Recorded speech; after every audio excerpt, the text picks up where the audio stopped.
Peter's Pebbles. Written and illustrated by Cherise Amazing.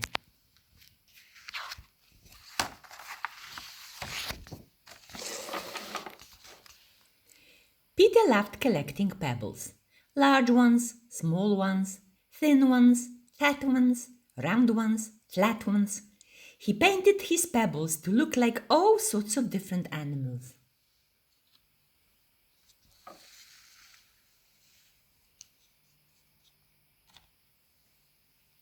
One day, as Peter was putting his newly painted fish pebble on the shelf, he slipped and the pebble splashed into his fish bowl. Wow! Suddenly, there was a flash of light and a bubble and a fizz. Peter jumped back and saw a new colorful fish swimming around the fish bowl. Peter's pebble had come to life.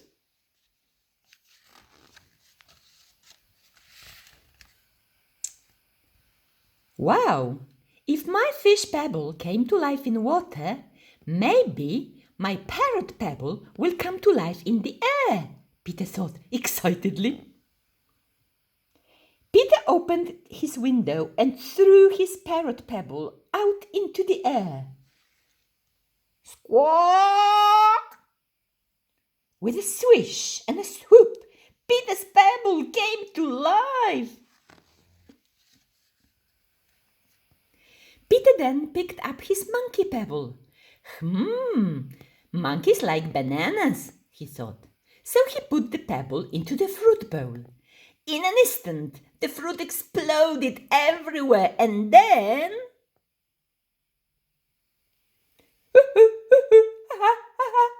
a monkey was in the kitchen.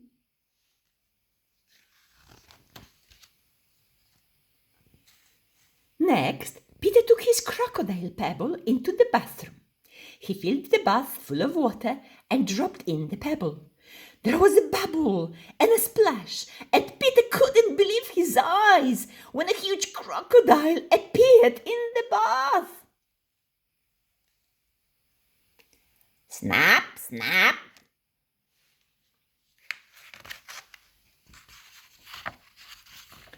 Back in his bedroom, Peter showed the animals his map and pointed out where in the world they normally lived.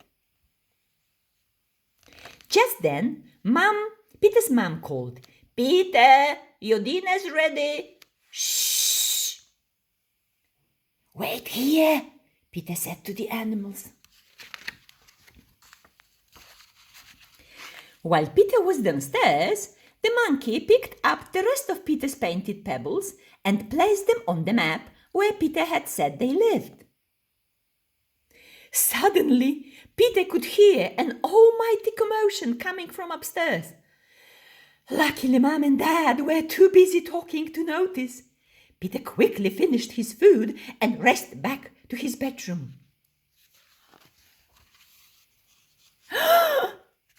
Peter gasped when he saw that all of his painted pebbles had come to life.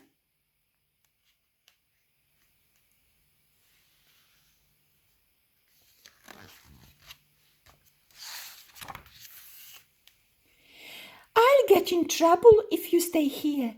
I need to find a place for you all to live."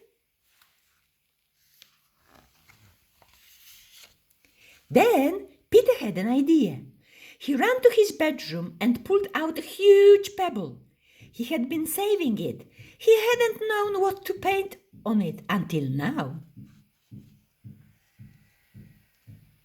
Peter waited until everyone was asleep and then led the animals quietly out of the house and down to the beach.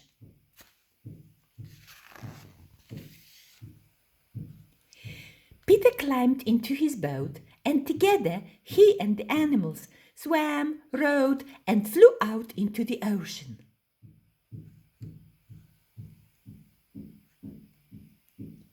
When they had traveled far enough, Peter lifted the big pebble into the air and threw it with all his might.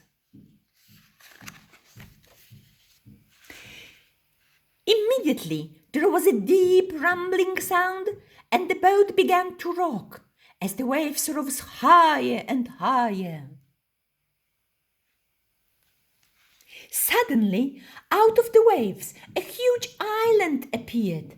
There were jungles full of plants and palm trees, clear water streams, waterfalls, mountains, and of course a yellow sandy beach, just as Peter had painted on his large pebble.